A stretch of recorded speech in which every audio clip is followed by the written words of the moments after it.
الحمدللہ رب العالمین، سب تعریفیں اللہ کے لیے جو مرتبہ کمال تک پہنچانے والا ہے سارے جہانوں کا۔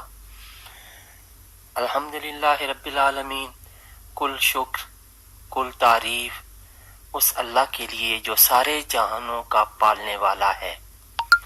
کمال شان والا کلمہ ہے، ایک معجزہ کہ 4 کلمات میں کائنات کے خالق کی شان، اس کی ربوبیت اور اس کی تمام صفات کو جمع کر دیا۔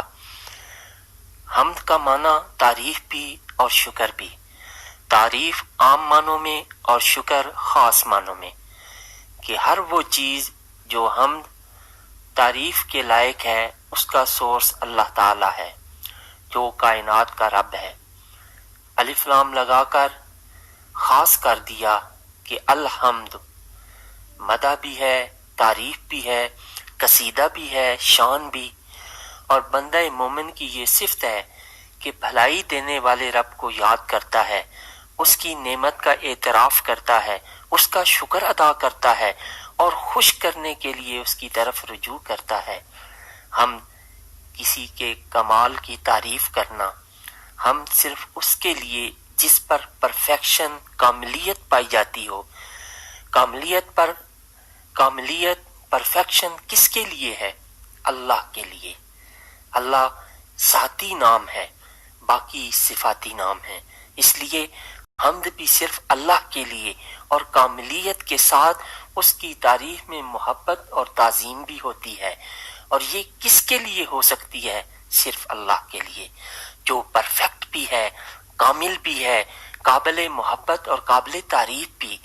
اللہ کی باقی مخلوق میں بھی خوبیاں ہیں، کائنات میں چاند، سورج، ستاروں کی گردش، زمین میں مخلوق، پہاڑ، وادیاں، دریا، چشمے، پھل پھول، حسن و جمال کی رنگا رنگی، ہم آہنگی، ہارمنی اور ڈسپلن جس پر یہ قائم ہے، دیکھ کر عقل دنگ رہ جاتی ہے۔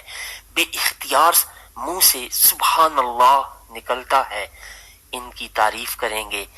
اسلام تعریف کرنے سے منع نہیں کرتا، لیکن مخلوق کی تعریف ویسی نہیں جیسی اللہ کی تعریف، لیکن اللہ کی تعریف ان سب سے الگ ہے، اس کی عظمت پر مبنی سچی اور حقیقی تعریف۔ اور اگر اس کی مخلوق کی تعریف کی جائے تو وہ بھی دراصل انڈائریکٹلی اللہ کی تعریف ہے، کیونکہ اسی نے تو انہیں پیدا کیا، اسی نے یہ صلاحیتیں انہیں عطا فرمائیں اور توفیق عطا فرمائی۔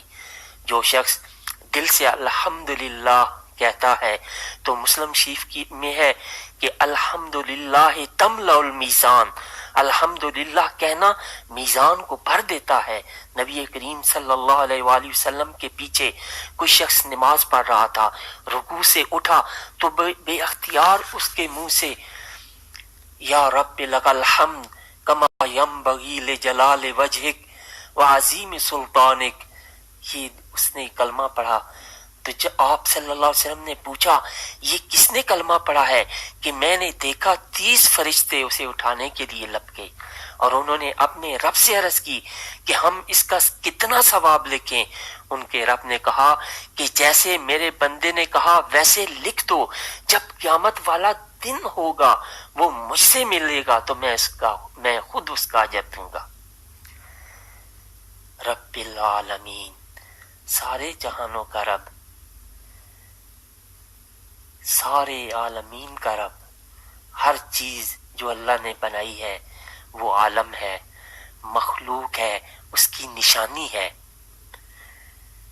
رب کا لفظ 3 معنوں میں آتا ہے، کسی چیز کی درجہ بدرجہ خبرگیری کرتے ہوئے اسے کمال حد تک، مرتبہ کمال تک پہنچانے والا پروردگار، یعنی تبلیغ الشیء الی کمالہ بحسب استعدادہ الازلی شیئا فشیئا، کسی چیز کو اس کی ازلی اور فطری صلاحیت کے مطابق آہستہ آہستہ مرتبہ کمال تک پہنچانا۔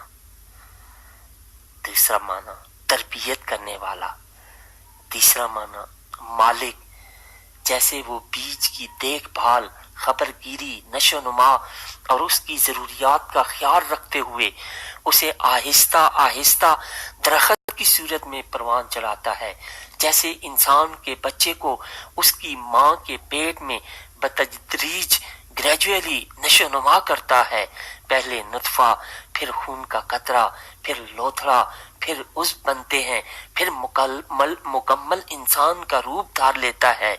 صرف یہاں تک نہیں وہ رب اپنے کام سے فارغ ہو گیا، بلکہ جب وہ بچہ باہر آتا ہے تو اس کی بہترین خوراک ماں کا دودھ مہیا کرتا ہے۔ بچپن سے جوانی اور جوانی سے بڑھاپے تک ذمہ دار، پھر دنیا کی ہر چیز اس کی خدمت میں لگا دی، سورج، چاند، ستارے، درخت، بادل، ہوائیں، فضائیں، سمندر، حشرات، جانور، پرندے۔ تو رب کون ہوا؟